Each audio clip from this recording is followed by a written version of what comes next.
నమస్తే ఫ్రెండ్స్. ఈరోజు మరొక కొత్త అంశంతో మీ ముందుకు రావటం జరిగింది. ఈ అంశాన్ని మీరు నేర్చుకోవాలని కోరుతూ ఉన్నాను. మిత్రులందరూ తెలుగు కవి ఛానల్ను ఆదరిస్తున్నందుకు మీ అందరికీ ప్రత్యేక ధన్యవాదాలు తెలియజేస్తూ ఉన్నాను. ఈరోజు మనం గద్య బోధన ప్రక్రియ అనేటువంటి అంశం గురించి మనం తెలుసుకుందాం. విద్యార్థులకు మనం చాలా విషయాలను బోధిస్తుంటాం. గతంలో గద్య బోధన పద్య బోధన ప్రక్రియ గురించి నేర్పడం జరిగింది, తెలుసుకోవడం జరిగింది. గద్యము పద్యము ఎంత విలువైనదో బోధన ప్రక్రియలో, అభ్యసన ప్రక్రియలో గద్యము అంతే విలువైనటువంటిది. పద్యము రాయడం ఎంత కష్టమో గద్యం కూడా రాయడం అంతే కష్టం. కనుక రెండింటినీ మనం బోధించేటువంటి సందర్భాలలో ఈ విషయాలను దృష్టిలో పెట్టుకోవాలి. అసలు గద్యము అంటే ఏంటిది?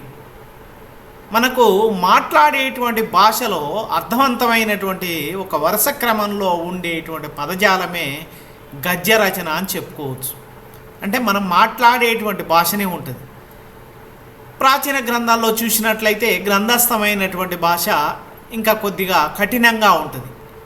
ఆధునికమైనటువంటిది మనం అంతా మాట్లాడుకునేటువంటిది ఇదంతా గద్యం ప్రక్రియకు సంబంధించినటువంటిది. గద్యంలో ఛందశాస్త్రానికి సంబంధించినటువంటి నిబంధనలతో ఉండదు. గద్యంలో ఒక సంస్కృత ఛందో నియమాలు అనేటువంటిది ఇందులో ఎక్కడ కూడా అమలు చేయకుండా సాధారణమైనటువంటి పద్ధతిలో రచన అనేటువంటిది ఉంటూ ఉంది.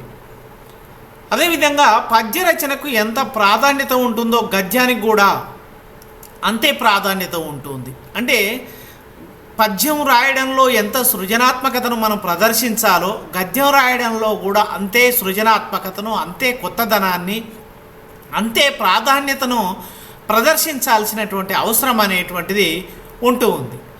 అదేవిధంగా లోకంలో గద్య రచన పట్ల ఒక నానుడి ఉన్నది. గద్యం కవీనాం నికషం వదంతి, గద్యం కవీనాం నికషం వదంతి. అంటే గద్యం రాయడం అనేటువంటిది కవికి ఒక పరీక్ష లాంటిది. గద్యం ఏముంది, ఎవరైనా రాయొచ్చు అంటారు. కానీ పాఠకుని రాసి చదివేటువంటి విధంగా, ఆకర్షించేటువంటి విధంగా రాయటం అనేటువంటిది కవికి ఒక పరీక్ష లాంటిది అని చెప్పుకోవచ్చు. మామూలైనటువంటిది కాదు, పరీక్ష లాంటిది. అంటే ఇక్కడ రాసినటువంటి ఆ గద్య సమాచారాన్ని, ఆ విషయాన్ని, ఆ కాంటెంట్ను, ఆ సమాచారాన్ని చదివి ఒక తాదాత్మికతను, ఒక అనుభూతికి గురి కావడం, అలా రాసినటువంటి గద్యం మాత్రమే కవికి ఒక పరీక్ష లాంటిది. అలాంటి గద్యాన్ని మాత్రమే మనం పాఠ్యాంశాలుగా, ఆ గ్రంథాలుగా, విషయాంశాలుగా చదవడానికి మనం ప్రయత్నిస్తూ ఉంటాం. తెలుగు సాహిత్య చరిత్రలో గద్య వాంగ్మయానికి మొట్టమొదటిసారిగా కృష్ణమాచార్యుడు తెలుగు సాహిత్యంలో గద్యాన్ని రాయడం మొదలుపెట్టాడు. సమాజంలో ఉన్నటువంటి వివిధ విషయాలను వ్యాసాల రూపంలో, సమాచార రూపంలో ప్రజలకు అందించినటువంటి తొలి రచయితగా, తొలి కవిగా చెప్పుకోవచ్చు. ఆ కృష్ణమాచార్యుడు రాసినటువంటి అతని కలం నుంచి వచ్చినటువంటి రచన సింహగిరి నరహరి వచనము, సింహగిరి నరహరి వచనము అనేటువంటిది మొట్టమొదటి రచనగా చెప్పుకోవచ్చు. తెలుగులో రాయవాచకాన్ని మొట్టమొదటి గ్రంథంగా తెలుగు సాహిత్య పరిశోధకులు చెప్తూ ఉన్నారు. రాయవాచకము అనేటువంటిది మొట్టమొదటి వచన గ్రంథం, పరిపూర్ణమైనటువంటి వచన గ్రంథంగా చెప్తూ ఉన్నాడు. రాయవాచకాన్ని విశ్వనాథ నాయకుని స్థానాపతి రచించడం జరిగింది. ఈ రాయవాచకాన్ని ఆధునికమైనటువంటి మనకు గద్య రచయితల్లో చూసినట్లయితే చిలకమర్తి లక్ష్మీనరసింహం పంతులు, పానుగంటి లక్ష్మీనరసింహం, అదేవిధంగా కందుకూరి వీరేశలింగం, చిన్నయ్యసూరి, శ్రీపాద సుబ్రహ్మణ్య శాస్త్రి, వీళ్ళందరూ కూడా ఆధునికమైనటువంటి గద్య రచయితలుగా చెప్పుకోవచ్చు. అంటే గద్యంలో రాసి ప్రజల్ని మెప్పొందించినటువంటి రచయితలుగా వీళ్ళ గురించి చెప్పుకోవచ్చు. కందుకూరి వీరేశలింగానికి గద్య తిక్కన అనేటువంటిది, అంటే ఒక గద్యాన్ని అద్భుతంగా రచించి ప్రజల్ని ఆలోచింపజేసినటువంటి రచయితగా ఆయనకు గొప్ప పేరు ప్రఖ్యాతులు సంపాదించుకున్నారు కందుకూరి వీరేశలింగం గారు. అదేవిధంగా ఆధునికమైనటువంటి గద్య రచయితల్లో చిలకమర్తి లక్ష్మీ నరసింహం, కందుకూరి, పానగంటి, చిన్నేశ్వరి వీళ్ళందరి రచనల్లో కూడా అద్భుతమైనటువంటి కథా సాహిత్యం అనేటువంటిది ఉన్నది. ఆనాటి సామాజిక పరిస్థితులు, ఆనాటి జీవన విధానాలు, ఆనాటి సంస్కృతులు, ఆ రోజు సమాజంలో ఆకాంక్షించినటువంటి సంఘ సంస్కరణ అంశాలన్నీ కూడా వాళ్ళ ఆధునిక గద్య రచయితలుగా వాళ్ళు చాలా రచనలు అనేటువంటిది చేసిండ్రు.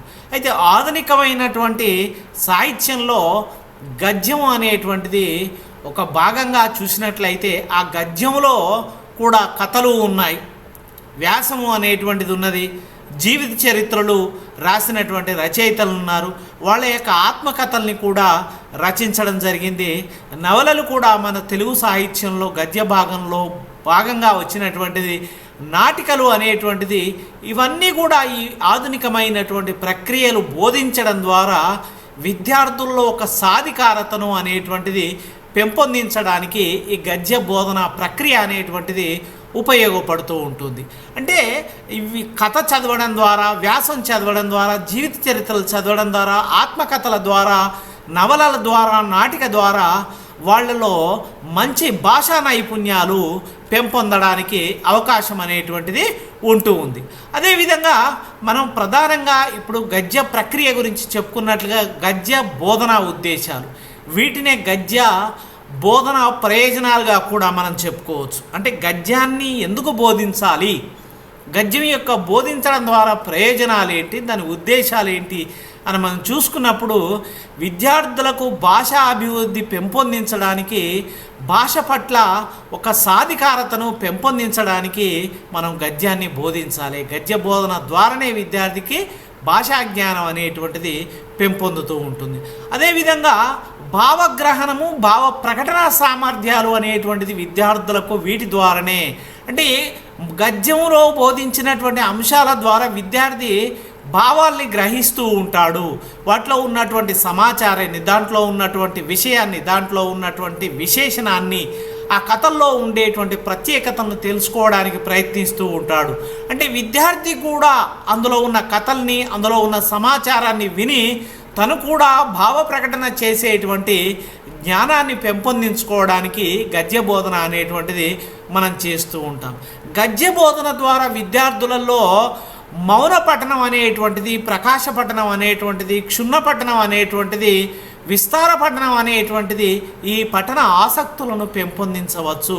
ఈ 4 రకాలైనటువంటి పఠనాలను, మౌన పఠనము, ప్రకాశ పఠనము, విస్తార పఠనము, క్షుణ్ణ పఠనాలు, వీటన్నింటినీ కూడా విద్యార్థుల్లో అభివృద్ధి చేయడానికి ఉపయోగపడుతూ ఉంటుంది.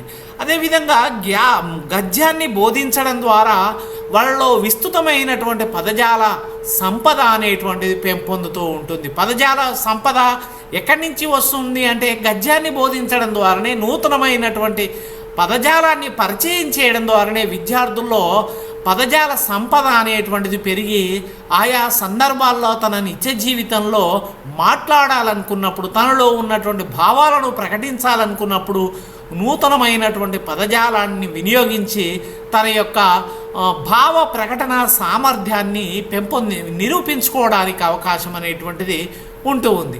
అదేవిధంగా గద్యంలో ఉండేటువంటి జాతీయాలు, నుడికారాలు, లోకోక్తుల్ని వినియోగించడం నేర్చుకుంటాడు. అంటే గద్యం పాఠ్యాంశాలను బోధించడం ద్వారా జాతీయాలు అనేటువంటిది ఉంటాయి. ఈ జాతీయాలు అనేటువంటిది భారతీయులందరూ ఒక్కటే, భారతదేశం అంతా ఒక్కటే.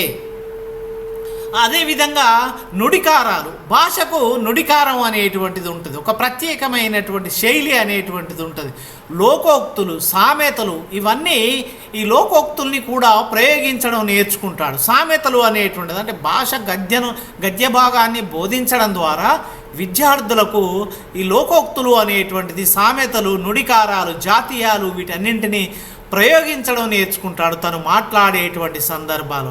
అదేవిధంగా విషయ పరిజ్ఞానం అనేటువంటిది పెంపొందించుకుంటాడు.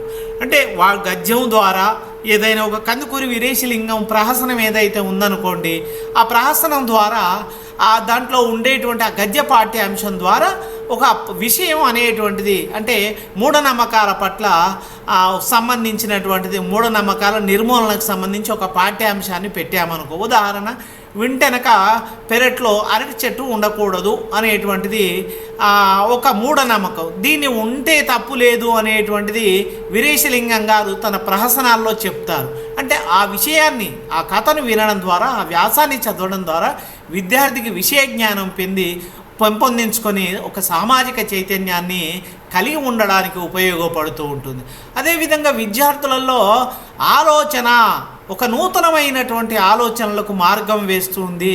విమర్శన అనేటువంటిది, అంటే విమర్శ అంటే విప్పి చెప్పడం, అంటే ఒక సమస్యకు ఉండేటువంటిది మంచి చెడులను, వాటి పరిమితుల్ని, వాటి ప్రయోజనాల్ని అంచనా వేసుకోవడానికి గద్య బోధన ద్వారా విద్యార్థి తన విమర్శనా శక్తిని పెంపొందించుకోవడానికి ఉపయోగపడుతుంది.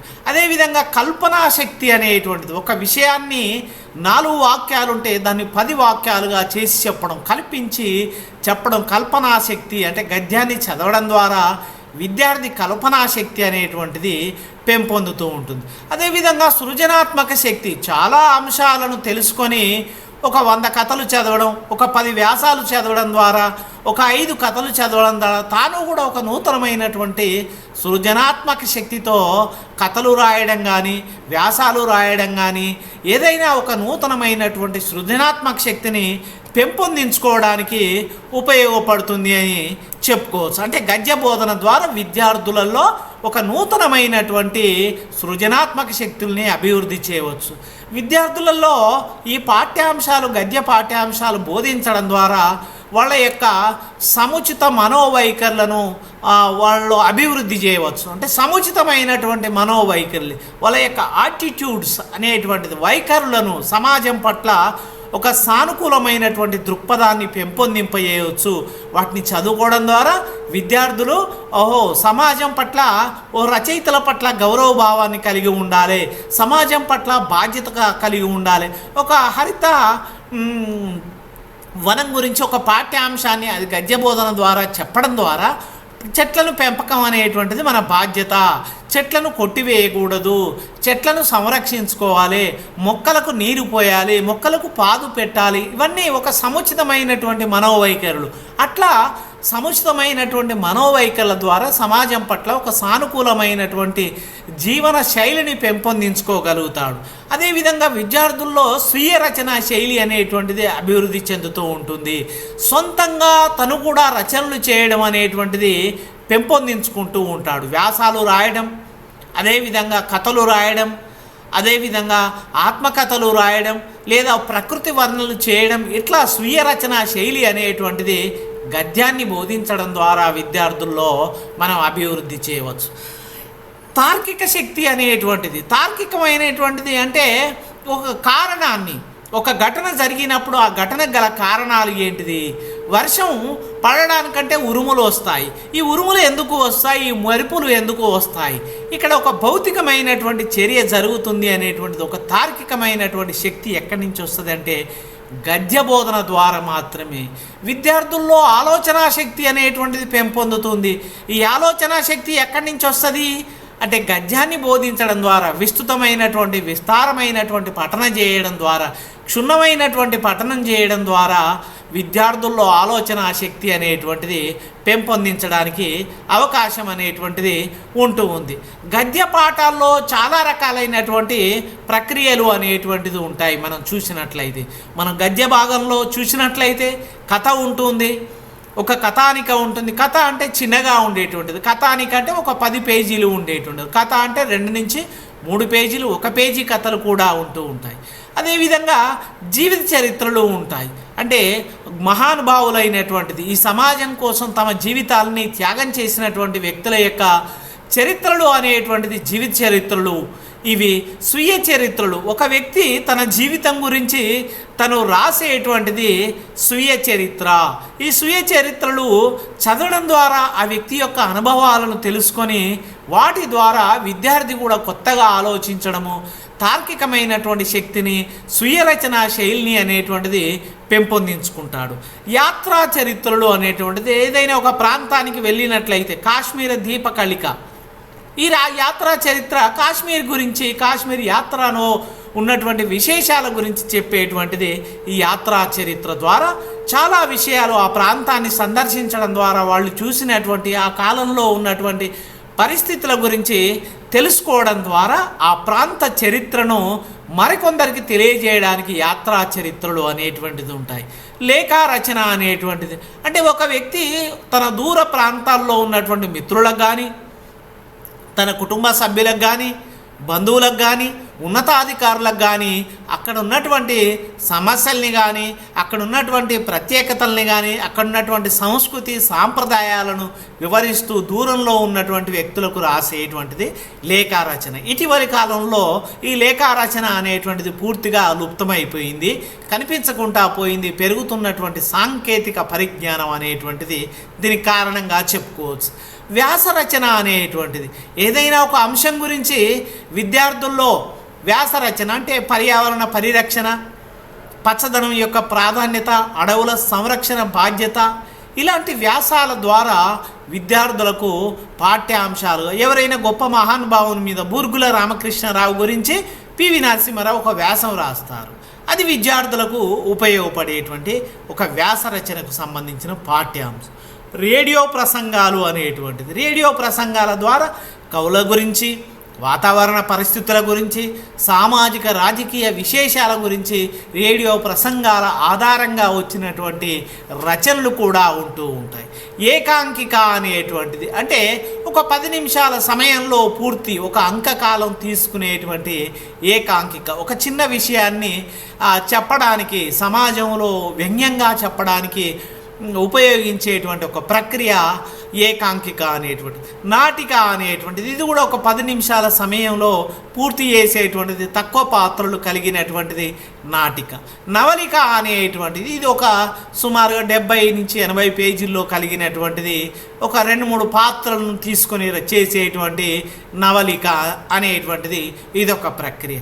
వార్తావాక్య అంటే పత్రికల్లో వచ్చినటువంటి ఆ వార్తల మీద చేసేటువంటి వ్యాఖ్యానం, అంటే ఆ వార్త వెనక ఉన్నటువంటి కథనం ఏంటి, ఆ వార్త సందర్భం ఏంటిది, ఆ వార్త ప్రాధాన్యత ఏంటి, ఇట్లా వాటిని గురించి వివరంగా చెప్పడం అనేటువంటిది మనకు ఈ గద్య పాఠాల్లో ప్రధానమైనటువంటి ప్రక్రియల్లో.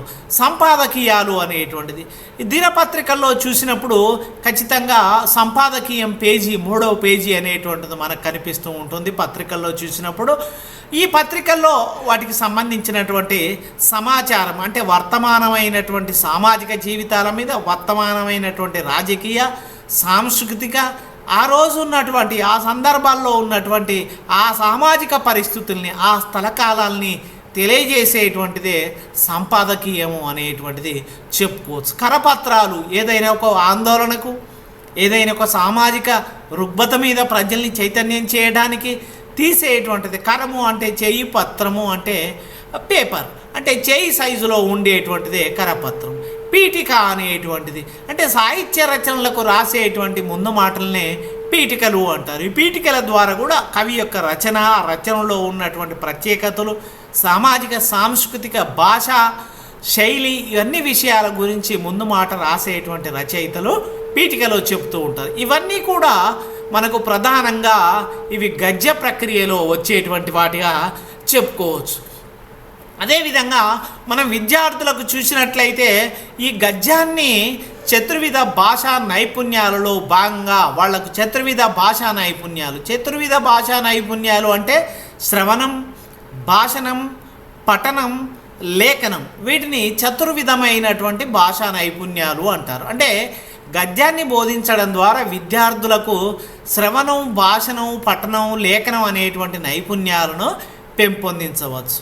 అదేవిధంగా శిష్ట వ్యవహారిక భాషను కూడా విద్యార్థులను నేర్చుకోవడానికి ఉపాధ్యాయుడు కృషి చేయడానికి అవకాశం ఉంటుంది. శిష్ట వ్యవహారికము అంటే చదువుకున్నటువంటి వాళ్ళు మాట్లాడేటువంటి భాషను పెంపొందింపజేయడానికి తరగతి గదిలో గద్య బోధన పాఠ్యాంశాలు అనేటువంటిది మనం బోధించడం ద్వారా చదువుకునేటువంటి వాళ్ళు ఆ శిష్ట వ్యవహారికులు అంటే సంస్కృత సంస్కృత వ్యాకరణాలని దృష్టిలో పెట్టుకొని వ్యాకరణానుగుణంగా ఒక ప్రామాణికమైనటువంటి చదువుకున్న వాళ్ళు ప్రయోగించేటువంటి భాష అనేటువంటిది ఆ పాఠ్యపుస్తకాల నుంచి విద్యార్థులను నేర్చుకోవడానికి ఉపయోగపడుతూ ఉంటుంది. అదేవిధంగా గద్య పాఠాలని బోధించడం యొక్క ఉద్దేశము విమర్శనా దృష్టి. అంటే ఒక పాఠ్యాంశంలో ఆ ఒక వ్యాసం ద్వారా కానీ, ఒక కథ ద్వారా కానీ, ఒక పీఠిక ద్వారా కానీ విద్యార్థుల్లో విమర్శనాత్మకమైన దృష్టి అనేటువంటిది పెంపొందుతూ ఉంటుంది. అంటే ఒక వస్తువులో ఉన్నటువంటి మంచిని, చెడును, ఒక వ్యాసంలో ఉన్నటువంటి గొప్పదనాన్ని, దాంట్లో ఉన్నటువంటి లోపాలని తెలియజెప్పడమే విమర్శన.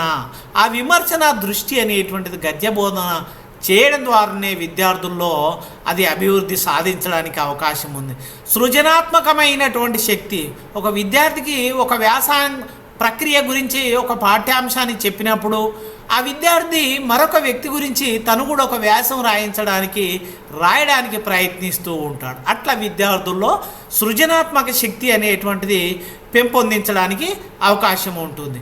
పద విన్యాసాలు అంటే మనం సుడోకు, మనము ఈనాడు, ఆంధ్రజ్యోతి, సాక్షి ఇలాంటి మ్యాగజైన్స్లలో తప్పకుండా ఆ మ్యాగజైన్స్లలో పద విన్యాసాలు ఉంటాయి. అంటే నిలువు వరుసలో కొన్ని అక్షరాలు ఇచ్చి వాటికి సంబంధించినటువంటి పదాలను రాయటం అనేటువంటి పద విన్యాసాలకు సంబంధించి చెప్పుకోవచ్చు.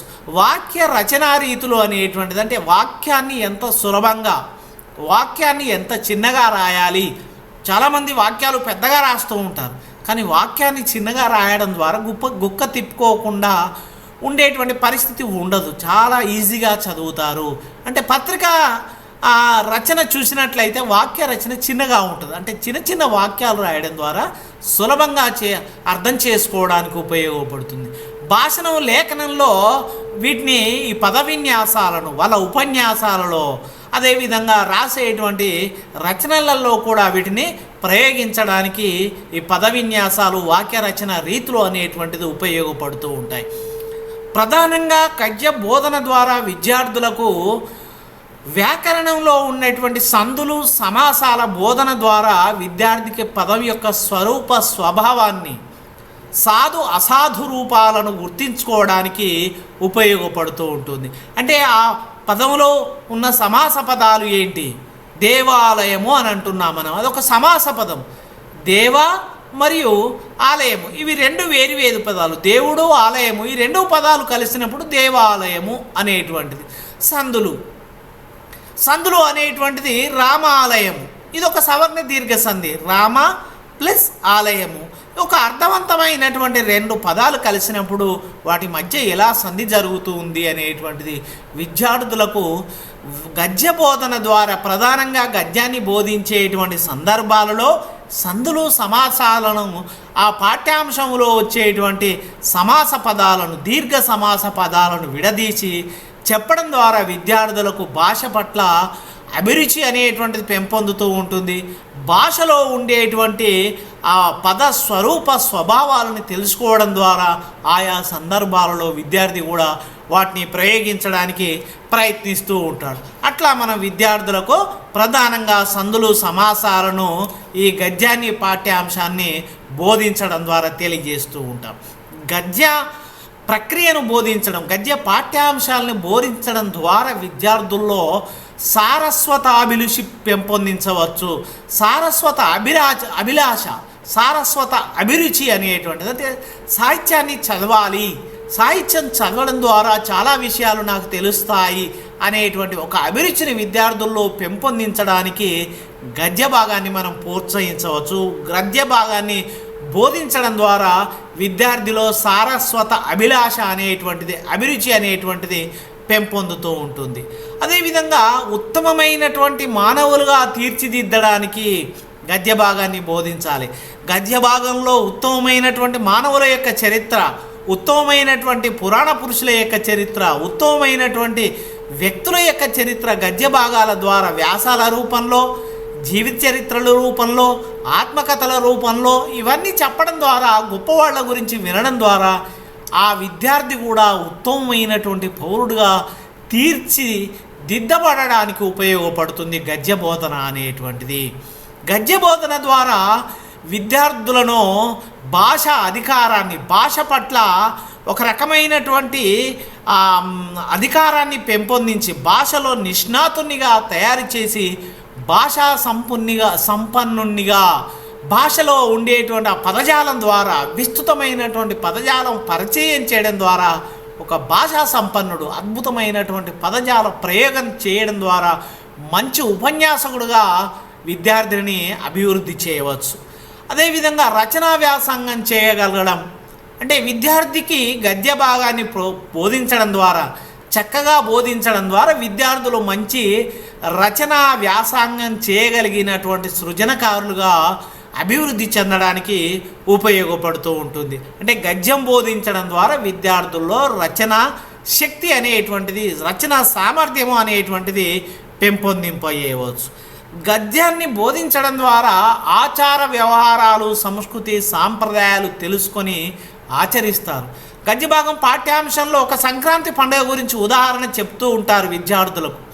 ఆ సంక్రాంతి పండుగ ద్వారా మన ఆచారాలు ఎలా ఉన్నాయి, మన సంస్కృతి, సంక్రాంతి పండుగ రోజు పశువులను మనం పూజించాలి, పశువులకు మనం స్నానం చేయించాలి, వాటికి బొట్లు పెట్టాలి, వాటికి ఆహారం, మంచి ఆహారం పెట్టాలి, వాటిని అందంగా అలంకరించాలి. ఇవన్నీ ఆచార వ్యవహారాలు సంక్రాంతి పండుగ రోజు చెప్తాం.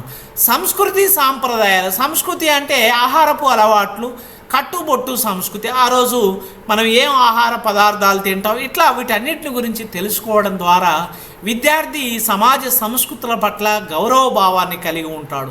భిన్నమైనటువంటి సంస్కృతులు, భిన్నమైనటువంటి ఆచార వ్యవహారాల్ని అధ్యయనం చేయడం ద్వారా సమాజం పట్ల సానుకూల భావంతో ఉండడానికి ఉపయోగపడుతుంది. అంటే గద్య భాగంలో మనము విభిన్న సంస్కృతులు, సాంప్రదాయాలకు సంబంధించిన పాఠ్యాంశాలు పెట్టి బోధించడం ద్వారా వాటన్నింటినీ తెలుసుకొని వాటిని ఆచరిస్తాడు. విభిన్న సంస్కృతి సాంప్రదాయాలను గౌరవిస్తాడు, వాటితోని తాదాత్మీకరణం చెందడానికి ప్రయత్నం చేస్తూ ఉంటాడు. అదేవిధంగా భాషలో ఉండేటువంటి భాషా జ్ఞానంలో ఉండేటువంటి గద్యం ద్వారా పర్యాయ పదాలకు అర్థాలు తెలుసుకుంటాడు. ఒక పదానికి ఎన్ని పర్యాయ పదాలు ఉన్నాయి, ఒక పదం ఎట్లా పుట్టింది, ఉత్పత్తి అర్థాలు అనేటువంటిది. అంటే ఆ పదం ఎలా పుట్టింది, ఆ పుట్టి ఏ విధంగా పరిణామం చెందింది, ఏ విధంగా ఆ రూపంగా కానీ అర్థంలో కానీ ఎట్లా విపరిణామం అనేటువంటిది జరిగింది అనేటువంటిది ఉత్పత్తి అర్థాలు తెలుసుకోగలుగుతారు. వ్యతిరేక పదాలు, ఒక పదం అనేటువంటిది పండు అనేటువంటిది ఒక పదం ఉంది, పండుకు వ్యతిరేకం కాయ. అదేవిధంగా చీకటి ఉంది, దానికి వ్యతిరేక పదం వెలుగు. ఇట్లా విద్యార్థికి పద సంపద, పదజాల జ్ఞానాన్ని, పదజాల సమూహాన్ని పెంపొందించుకోవడానికి ఉపయోగపడుతూ ఉంటుంది. ప్రకృతి వికృతులు అనేటువంటిది భోజనము, దానికి బోనము అనేటువంటిది. అంటే ఇట్లా భాషా సాహిత్యాలను బోధించడం ద్వారా గద్య భాగం ద్వారా పర్యాయ పదాలు, ఉత్పత్తి అర్థాలు, వ్యతిరేక పదాలు, ప్రకృతి వ్యక్తులకు సంబంధించినటువంటి భాషా జ్ఞానం అనేటువంటిది విద్యార్థి పెంపొందించుకోవడానికి ఉపయోగపడుతుంది. ఇట్లా విద్యార్థికి విభిన్న రకాలైనటువంటి పద్ధతుల ద్వారా మనం గద్యాన్ని బోధించడం ద్వారా వాళ్ళలో భాషా సామర్థ్యాలను, చతుర్విధ భాషా నైపుణ్యాలను, భాషా సంపద అనేటువంటిది పెంపొందింపజేయడానికి ఉపయోగపడుతుంది. అట్లా విద్యార్థుల్లో భాషా జ్ఞానాన్ని, భాషా సామర్థ్యాలను, భాషా వ్యక్తీకరణ సామర్థ్యాలను, సంస్కృతి సాంప్రదాయాల ద్వారా విద్యార్థి తెలుసుకొని భాషా సంపదను పెంపొందించుకొని భాష పట్ల అభిరుచి అనేటువంటిది కలిగి ఉంటాడు. ఇది మనం గద్య బోధన ఉద్దేశాలు ప్రధానమైనటువంటిది. వీటిని విద్యార్థులకు బోధించడం ద్వారా చక్కని ఫలితాలను సాధించడానికి ఉపయోగపడుతూ ఉంటుంది. అంటే ఇక్కడ మనము డిఎస్సి కానీ, టీఆర్టీ కానీ, టెట్లో కానీ మనకు విద్యార్థులకు భాషా జ్ఞానాన్ని ఏ ప్రక్రియ బోధించడం ద్వారా విద్యార్థులకు తెలుసుకోగలుగుతారు. అంటే మనకు ప్రశ్న అనేటువంటిది ఎట్లా వస్తుంది అంటే, గద్యం బోధించడం ద్వారా విద్యార్థులకు భాషా జ్ఞానం అనేటువంటిది ఎలా పెంపొందించవచ్చు అంటే, గద్యాన్ని బోధించడం ద్వారా వాటిలో ఉండేటువంటి సందులు, సమాసాలు ఎక్కువగా బోధించడం ద్వారా వాళ్లకు భాష పట్ల ఒక పట్టు అనేటువంటిది పెంపొందుతూ ఉంటుంది. అంటే గద్యానికి సంబంధించి గద్య బోధన ద్వారా విద్యార్థులు ఈ క్రింది అది సృజనాత్మక ప్రక్రియను పెంపొందించుకుంటారు. ఉదాహరణ చూసినట్లయితే రచన ప్రక్రియ అనేటువంటిది పెంపొందించుకుంటారు. ఇట్లా విద్యార్థులకు మనకు డిఎస్సిలో ఈ విధమైనటువంటి ప్రశ్నలు అనేటువంటిది వస్తూ ఉంటాయి. మనకు భాషకు సంబంధించినటువంటి జ్ఞానాన్ని, చతుర్విధ భాషా నైపుణ్యాలను, అదేవిధంగా సంస్కృతి సాంప్రదాయాలను గద్య బోధన ప్రక్రియలో భాగంగా మనం విద్యార్థులకు నేర్పించవచ్చు. ఇవన్నీ వాళ్ళలో సాధించాల్సినటువంటి లక్ష్యాలుగా భావించవచ్చు. గద్య బోధన ఉద్దేశాలే గద్య బోధన ప్రయోజనాలుగా మనం చెప్పుకోవచ్చు. ధన్యవాదాలు విద్యార్థులారా. తెలుగు కవి ఛానల్ను సబ్స్క్రైబ్ చేయండి. మీ సందేహాలు ఏమైనా ఉంటే కామెంట్ బాక్స్లో రాయండి. మళ్ళీ కొత్త పాఠంతో తప్పకుండా ఎదురు చూడండి. ధన్యవాదాలు.